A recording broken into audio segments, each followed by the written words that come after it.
स्वामीनारायण स्वामीनारायण स्वामीनारायण जय स्वामीनारायण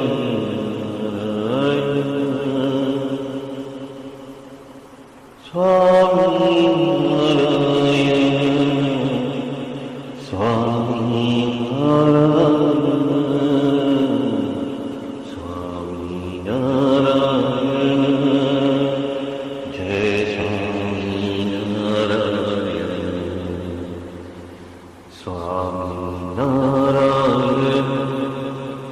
जय स्वामीनारायण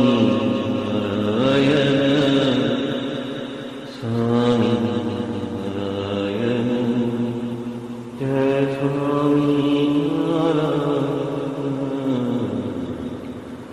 स्वामीनारायण स्वामीनारायण स्वामीनारायण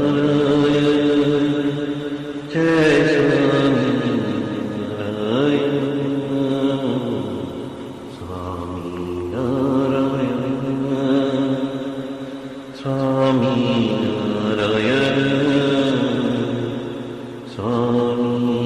स्वामीनारायण जय स्वामीनारायण स्वामीनारायण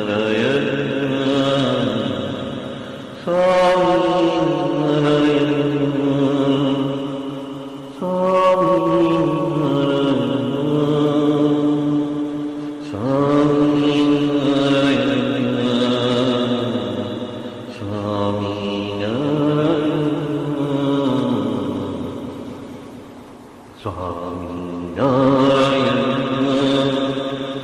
जय स्वामीनारायण स्वामीनारायण जय स्वामीनारायण।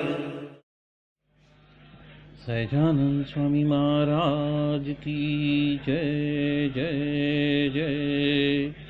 धाम धामी मुक्तों की जय जय जय। मुक्ताक्षर पुरुषोत्तम की जय जय जय। जे उत्पत्ति तथा स्थिति लय करे वेदो स्तुति उच्चरे। जे नरोम सुचिद्रमाणु समा ब्रह्मांड कोटि परे। माया काल रवि शशि सुरगणो आज्ञान लोपेक्षण। एवाक्षरधाम नाधिपति श्री स्वामीनारायण। महाध्यानाभ्यासं विदतमजस्त्रं भगवत पवित्रे सम्प्राप्तं। स्थितिमतिवरेकान्तिकवृषे सदानन्दं सारं परमहरिवार्ताव्यसनिनं। गुणातीतानन्दं मुनिवरमहं नौमि सततम्। अनेकेभ्यो सद्भ्यो विमलहरिविज्ञानदत्तं। भुविर्ब्राह्मी विद्या हरिवचनरूपामुदयतम्। हरिध्यानासक्तं शुभगणमनाद्यक्षरमहं। गुणातीतानन्दं सकलगुरुमुदे मुनिवरम्। वाणी अमृत थी भरी मधुसमी संजीवनी लोकमा। दृष्टि मां भरी दिव्यता निरखता सुदिव्य भक्तो वदा। हय्ये तबर्यु मीठू जननी सुने हास्य मुखे वस्यों। ते श्री ज्ञान योगिराज गुरु ने नित्य नमो भावसु। जेनी अमृतवाणी तो वही रही साक्षात महिमा रूपे। जेनी ब्राह्मी स्थिति अहोलिन करे शुभव्यक्षरपदे शरणागत निज अल्प जीव सहुना श्रेयार्थ तत्पर रहे काका स्नेहल सिंधु दिव्य विभुने हयो तो वंदन करे।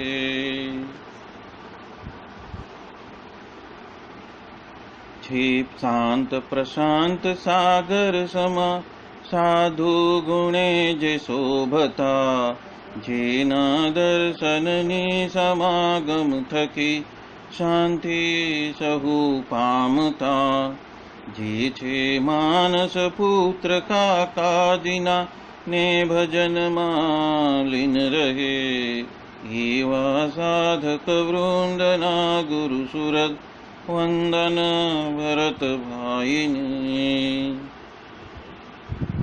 भक्ति सभर गुलतान थईने महापूजा जे करे अनुवृत्ति अद्भुत जाळवी रीजया काकाजीने मलकंतु मुख पुलकित हयो युवानो ने जे गमे एवा सुरद भूलकु विरल वंदन अहो असी भाईने। ब्रह्म रूप निज ने मानता वळी श्रीजी हइये धारता जे मस्त रहीने प्रभु भजन मा सुरद भाव धारता महिमा सभर दासत्व छलके जीवन माछे सहजता काका स्वरूप दिन कर विभु संभारवा मा धन्यता। यत् सत्येन जगत् सत्यं यत् प्रकाशेन भाति तत् यदानन्देन नन्दन्ति तस्मै श्री गुरुवे नमः। ध्यानमूलं गुरोर्मूर्ति पूजामूलं गुरोर्पदं मन्त्रमूलं गुरोर्वाक्यं मोक्षमूलं गुरो कृपा। सहजानंद स्वामी महाराज की जय जय जय। अनादि मूल अक्षर मूर्ति सद्गुरु श्री गुणातीतानंद स्वामी की बातें प्रकरण 6 सर्वदेशी समझन बात 133वीं। स्वामीनारायण हरि स्वामी बात कहते हैं अंतर का कुसंग बाहर का कुसंग और सत्संग में कुसंग उसको पहचान के उसका त्याग करना है। तो वो अंतर का कुसंग जो मन के अंदर बुरे बुरे घाट होते हैं संकल्प विकल्प होते रहते हैं वो अंतर का कुसंग है। और सत्संग में कुसंग यानी कि जो लोक है भोग है और पक्ष है वो है हमारे सत्संग का कुसंग। और उस पक्ष के वजह से जो आचार्य का मंदिर का या कोठारी का जो बड़े बड़े साधु का तो विरुद्ध वर्तन करते साधु के साथ में विरुद्ध वर्तन करते हैं और उनको सामान्य मानवी के माफिक समझते हैं और उसका अपमान करते हैं। तब किसी ने पूछा है कि यदि ऐसा हो गया हो तो किस तरह वो टलेगा। तब स्वामी कहते हैं कि बड़े साधु का जो विश्वास हो कि वो तो भगवान जैसे है और भगवान के माफिक ही वो अंतर्यामी भी है वो सब कुछ जानते भी है पर बोलते नहीं हैं। यदि ऐसे वो उसको पहचाना है तो वो टल जाता है। और इसके ऊपर तो कुसंग के ऊपर तो जो बात है वो स्वामी की बातों के प्रकरण 6 की 82वीं बात में 104वीं बात में 106वीं बात में और 112वीं बात में भी गुणातीतानंद स्वामी ने ये बातें बताई हुई है। तो उसकी भी वीडियो लिंक आपके पास में उपलब्ध है तो उसको कृपया उसका अनुसंधान आप सब कर लेना। प्रकरण 5 के 333वीं बात में गुणातीतानंद स्वामी कहते हैं कि भगवान भजने में तो 3 विघ्न हैं और एक तो लोक का कुसंग है, दूसरा सत्संग में कुसंग और तीसरा जो इंद्रियों और अंतःकरण का कुसंग। इसलिए वो सभी के छल में तो आना ही नहीं है। और सत्संग में जो कुसंग का जोग होता है तो यदि जो ब्रह्मरूप होते हैं उसको देह रूप कर देते हैं, और सत्संग में यदि अच्छे का जोग हो जाए तो देह रूप हो उसको ब्रह्मरूप कर देते हैं। तो इसलिए सावधान होकर बरतना और उस कुसंगों से हमें दूर ही रहना है, उसको त्याज्य ही गिनना है। ये बात यहाँ पे गुणातीतानंद स्वामी हम सबको बता रहे हैं। प्रकरण 9 की 136वीं बात में भी गुणातीतानंद स्वामी 3 प्रकार के कुसंग की बात करते हैं। तो उसमें सबसे पहले सत्संग में जो कुसंग है वो क्या है वो बताते हैं।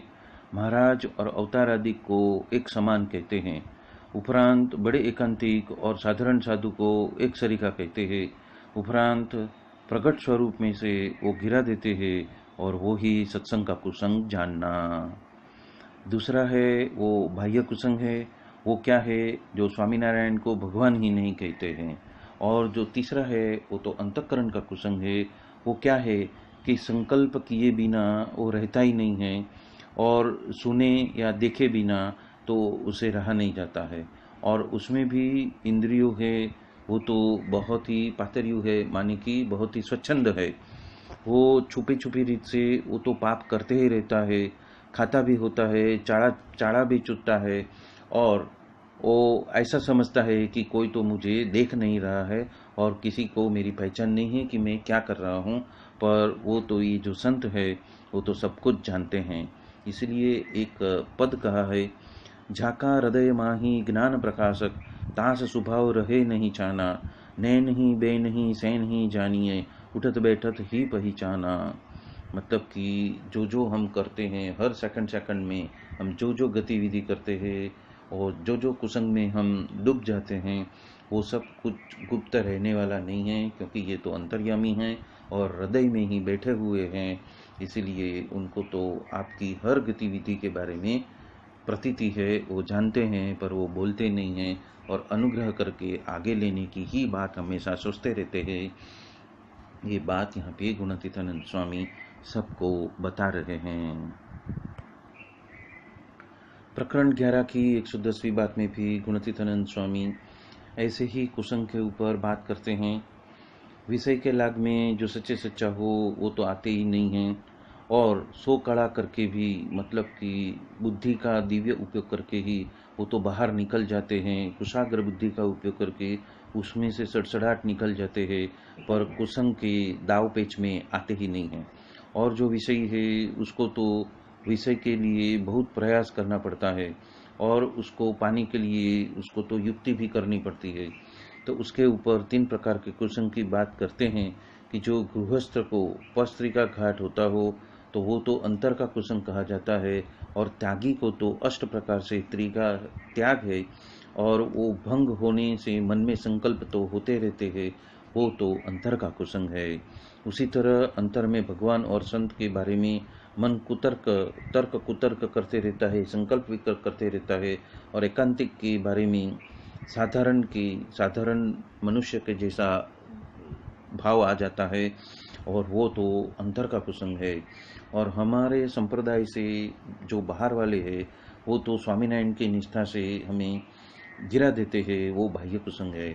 और सत्संग में कुसंग है वो तो 2 से भी बहुत ज़्यादा दुख देने वाले हैं। वो कंठी तिलक करके सत्संगी भी कहलाते हैं, त्यागी भी भगवा कपड़ा पहनकर हो जाते हैं, पर जीव तो उनका आसुरी होता है।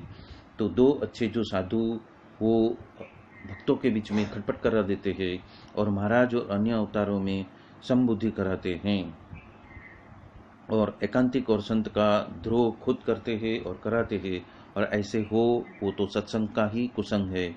और ऐसा जो विचार वो जो खप वाला साधु सत्संगी को रखना है, और जो कुसंगी जैसे हो उसको तो ये बात की तो समझ ही नहीं है, पर फिक्र तो हमें ही है। इसलिए कहते हैं कि सावधान हो जाना, और ऐसे कुसंग को पहचान कर वहाँ से दूर हो जाना, या तो उनका त्याग कर देना। उसी तरह से सावधानपना की बात यहाँ पे कही है, और उससे बचने की बात यहाँ पे कही है। तो इसी के साथ में ये आज का जो सत्संग है हम संपन्न करते हैं। बोलो सहजानंद स्वामी महाराज की जय जय जय। प्रकरण 9 की 296वीं बात में गुणातीतानंद स्वामी कहते हैं कि इस जीव को लोक, भोग, देह और पक्ष ये चार का तो अनुसंधान रहता है और उसके मन में उसका चिंतन मनन करते रहता है। इसलिए भगवदी को कभी भी ये चारों को नहीं रखना चाहिए और उससे हमेशा सतर्क रहकर दूर रहना चाहिए। उपरांत 299वीं बात में भी गुणातीतानंद स्वामी कहते हैं कि हम यहाँ पे सब प्रभु भजने के लिए जमा हुए हैं और इसलिए पंच विषय है, देहाभिमान है और पक्ष है, वो तो जरूर सत्संग में से गिरा दे ऐसे हैं और ये सब देह के वजह से ही सब कजिया खड़ा हो जाता है। प्रकरण 12 की 55वीं बात में गुणातीतानंद स्वामी कह रहे हैं, जब सत्संग में से किसी का पतन होने वाला हो तब पदार्थ नहीं मिले तो कोठारी का अवगुण ले लेता है और स्वाद का स्वभाव हो तो भंडारी का अवगुण ले लेता है और देहाभिमान हो तो बड़े बड़े साधु का, जो जब वो कुछ कार्य सौंपते हैं तो उसका अवगुण ले लेता है और ये तीनों तो उसके पतन का कारण है। प्रकरण 3 की 15वीं बात में गुणातीतानंद स्वामी कहते हैं कि जैसे महाराज है और जैसे ये साधु है, वो जैसे है वैसे पहचान लिया तो उसको समझने का और करने का कुछ बाकी नहीं बचा। तब पूछते हैं कि जैसे महाराज है और जैसे साधु है उनको पहचाना हो तो उसकी समझन कैसी हो। तब कहते हैं यो वेत्ति युगतपत् सर्व प्रत्यक्षेण सदा स्वतः। ये श्रुति को बोलकर कहते हैं कि जिसकी ऐसी समझन हो तब भगवान और बड़े साधु को पहचाना कहा जाता है। यहाँ पे गुणातीतानंद स्वामी ने जो श्लोक कहा है उसका मतलब ये है कि जो एक साथ में सभी जीव प्राणी मात्र का आशय को प्रत्यक्षपणे कोई भी साधन के बिना सदाकाल देख सकता है और पहचानता है, जानता है, ऐसे ये सत्पुरुष है। और आगे कहते हैं ऐसी जिसकी समझन हो तो फिर जो भुंडा आचरण है वो कैसे होता है। मतलब कि तब स्वामी कहते हैं जिसको ऐसी समझन हो उसको तो भुंडा संकल्प भी नहीं हो सकता, तो आचरण तो किस तरह वो कर सकता है। और जिसको इतना भुंडा आचरण होता है उतना तो उसका अज्ञान है और जितना अज्ञान है उतना ही वो स्वयं का कुसंग होता है। प्रकरण 3 की 15वीं बात, गुणातीतानंद स्वामी जब गाड़ी में सो रहे थे तब वो अचानक उठकर बैठ गए और कहने लगे, देखो एक पुरुष उसका जन्म हुआ है और वो 50 करोड़ योजन पृथ्वी में से अंधेरा को टाल दिया है। ऐसा कह के बोलते हैं कि जैसा है ऐसा सिद्धि महाराज का और ये साधु का जिसको ज्ञान होता है उसकी समझन कैसी होगी। तत्पश्चात स्वामी जी ने जागा भक्त को कहा, ब्रह्मचारी को बुलाओ तो ये प्रश्न का उत्तर करेंगे। इस दरमियान जो वार्तालाप हुआ वही इस स्वामी की बात में यहाँ पे प्रस्तुत की गई है। प्रकरण 12 की 130वीं बात में गुणातीतानंद स्वामी कहते हैं कि ऐसे भगवान प्रकट हुए हैं और ऐसे संत मिले हैं पर यथार्थ हम पहचान नहीं पाए और ये सभी जगत में तो अंधकार व्याप्त है। उस वजह से न नियम मिलता है न धर्म मिलता है और जगत तो सो चुका है और मत पंथ रूपी तंत्री में वो बंध चुका है। और हमें क्या, जो देहाभिमान, पंच विषय, लोक और पक्ष उसमें बंद कर रह गए हैं और प्रभु भजने का निश्चय तो किया है पर उसमें कोटानुकोटि विघ्न बसे हुए हैं और अन्य मत पंथ में जाओ तो उसको तो जगत में कुछ भी नहीं है। पर ये सत्संग में आपको जाना नहीं है और ऐसा ये कुसंग का रूप है। तो ऐसे कुसंग से बचने के लिए गुणातीतानंद स्वामी हम सबको बता रहे हैं। प्रकरण 12 की 145वीं बात में भी गुणातीतानंद स्वामी कहते हैं कि जितने विषय के घाट होते हैं, संकल्प विकल्प होते हैं, उतने ही मन में उसके अंकुर है, और जितने कुसंगी के पास में बैठते हैं वो सब इस सत्संग से चलित हो जाते हैं, गिर जाते हैं, या तो उनका इस सत्संग से पतन हो जाता है। प्रकरण 11 की 137वीं बात में गुणातीतानंद स्वामी कहते हैं, जिसको महाराज सर्वोपरि स्वयं पुरुषोत्तम भगवान और ये साधु उनका परम सत्य स्वरूप मूल अक्षर उसको पहचानते न हो और निष्ठा भी न हो, और उनके लिए सभी अवतार एक सरीखे और साधु भी सब एक सरीखे है, ऐसा कहकर सर्वोपरि ज्ञान उपासना का युक्ति के माध्यम से वो खुलेआम उसका खंडन करते हो, उसको तो दूर से ही पैर छूकर उनका त्याग कर देना, क्योंकि ऐसा गड़बड़िया आज्ञा में भी सर्व प्रकार से तो कच्चा ही है, और जिस तरह से मनुष्य उनको आश्रय देते हैं उस तरह से पंखी भी उसके वहाँ पे जमा हो जाते हैं, और यदि पवन छूटता है तो वो तुरंत वहाँ से निकल भी उठते हैं। इस तरह से हमारे अंदर ऐसा सत्संग में ऐसा कुसंग है, तो बहुत संभाल के रहना। ये बात यहाँ पे गुणातीतानंद स्वामी हम सबको बता रहे हैं। प्रकरण 11 की 261वीं बात में गुणातीतानंद स्वामी कहते हैं कि साधु तो हुए हैं, पर जीव के अंदर अभी भी जाति का अभिमान बसा हुआ है, और वो सबसे बड़ी खोट है, क्योंकि जैसा जाति का निश्चित है ऐसा ही साधुपना का निश्चयपना नहीं है। इसलिए जितना सत्संग हुआ और ब्रह्मरूप हुआ उतना ही अच्छा है, और जितना कुसंग का भाग है उतना तो बहुत बुरा हाल है। और मन के पास में हम आ जाते हैं तथा इंद्रियों के पास में आ जाते हैं, उतना ही सत्संग कच्चा है। जिस तरह से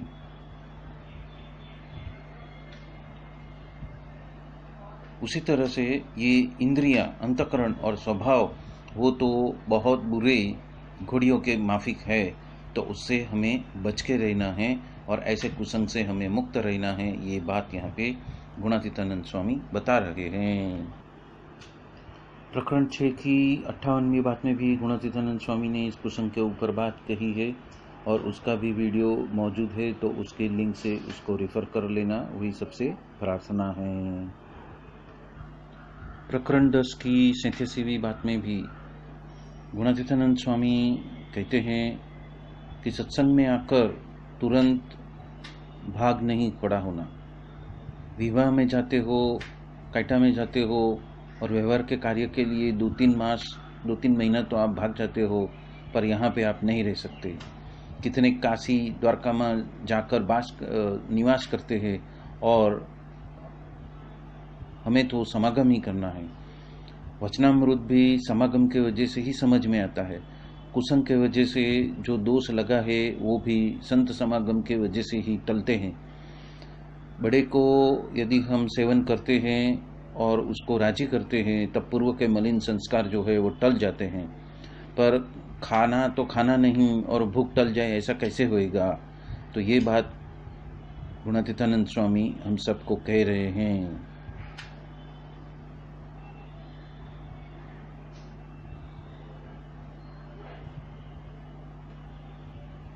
काम, लोभ, स्वाद, स्नेह और मान, ये 5 में से एक भी दोष होता है, तो जब वो मूल वृत्ति को जब ये सत्पुरुष हिलाते हैं तब तो कुछ ठिकाना रहता नहीं है। इसीलिए जो सबसे बलवान में बलवान हो, उसकी भी बुद्धि तो जो समय है वो उसका भेदन कर देती है। कि बहुत समागम किया हो और सात्विक ऐसे जो साधु को उसका सेवन किया हो, उनको राजी किया हो, तो ही उसमें स्थिर बुद्धि रहती है और काल उसकी बुद्धि को भेद नहीं सकते। तो ये बात यहाँ पे गुणातीतानंद स्वामी हम सबको बता रहे हैं।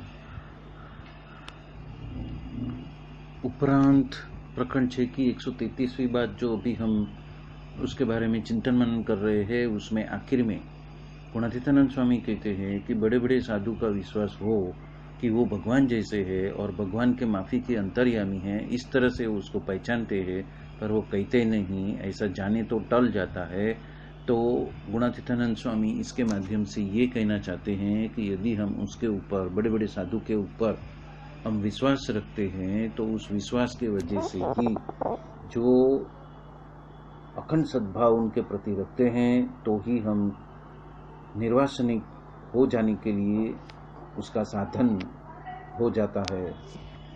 तो बड़े बड़े साधु के साथ में जो संबंध है वो निर्वासनिक होने का, तो ये साधन हो गया। ये बात यहाँ पे गुणातीतानंद स्वामी हम सबको बता रहे हैं, और जिसके वजह से अंतःकरण का जो कुसंग है वो जल के भस्म हो सकता है। प्रकरण 1 की 152वीं बात में भी गुणातीतानंद स्वामी कहते हैं कि बड़े बड़े साधु संतों के बारे में जो सद्भाव है वही निर्वासनिक हो जाने का हेतु है, वही उसका प्रयोजन है। और बड़े बड़े साधु संत के बारे में यदि असद्भाव आ जाता है वही वासना का हेतु है। और भगवान को पहचाना और साधु को भी पहचान लिया तो आप सब कुछ समझ चुके हैं, और अब कुछ भागादौड़ी, इधर उधर भागादौड़ी करनी बाकी बची नहीं है। ये बात यहाँ पे गुणातीतानंद स्वामी बता रहे हैं। प्रकरण 9 की 157वीं बात में गुणातीतानंद स्वामी कहते हैं, संत से और सत्संग से जो गिर गया वो भगवान से भी गिर गया, ऐसा जानना। भगवान का जो घर, जो अक्षर, और उसको तो बाह्य दृष्टि से देखने की कोशिश करे तो मिलना बहुत कठिन है, पर वो ही ये मूर्तिमान पृथ्वी के ऊपर बैठे हैं, उसको यदि समझ जाए, मतलब कि ये संत ही, संत के माध्यम से ही वो सर्वोपरि यहाँ पे विराजमान है, ऐसा समझ जाए तो परम कल्याण हो जाता है। और न ही समझे तो जन्म मरण की रखड़पाट तो चालू ही है, और असद भाव यदि ले लेता है तो उसका तो चूरे चूरा हो जाता है।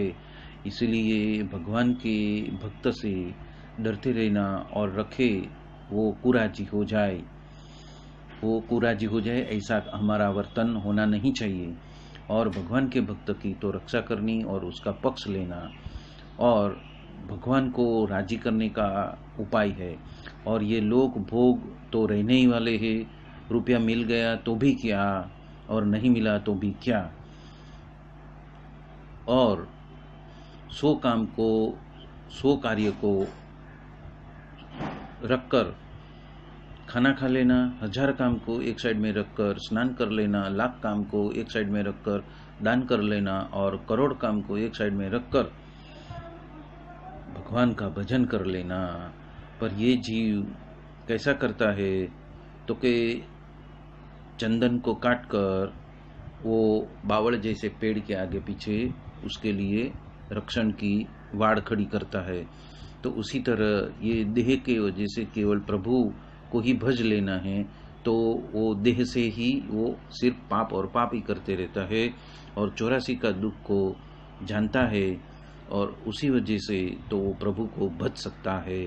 इसलिए सजगता रखनी है और ऐसे साधु संत को पहचान लेना है, और यदि ऐसे साधु संत को राजी कर लिया तो तत्पश्चात कुछ करने का बाकी नहीं है।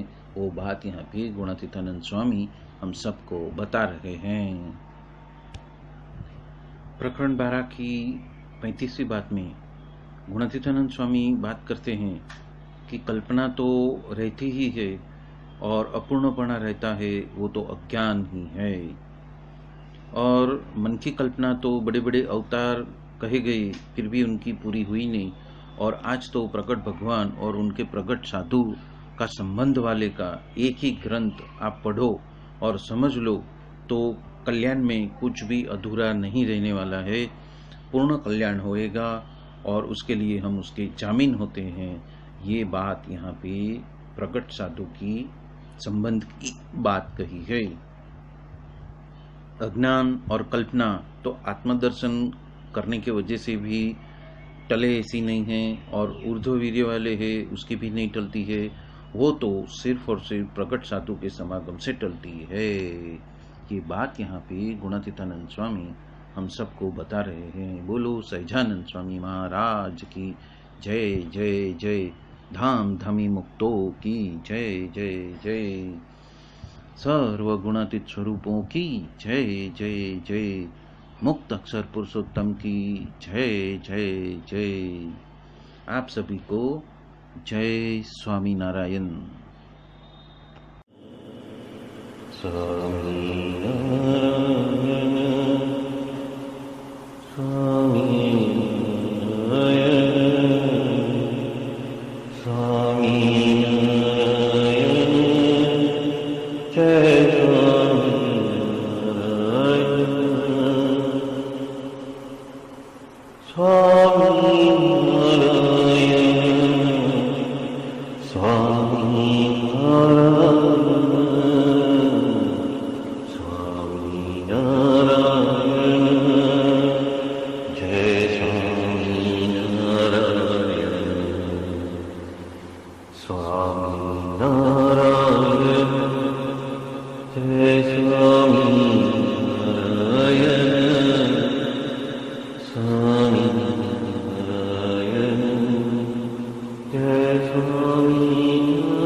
Swami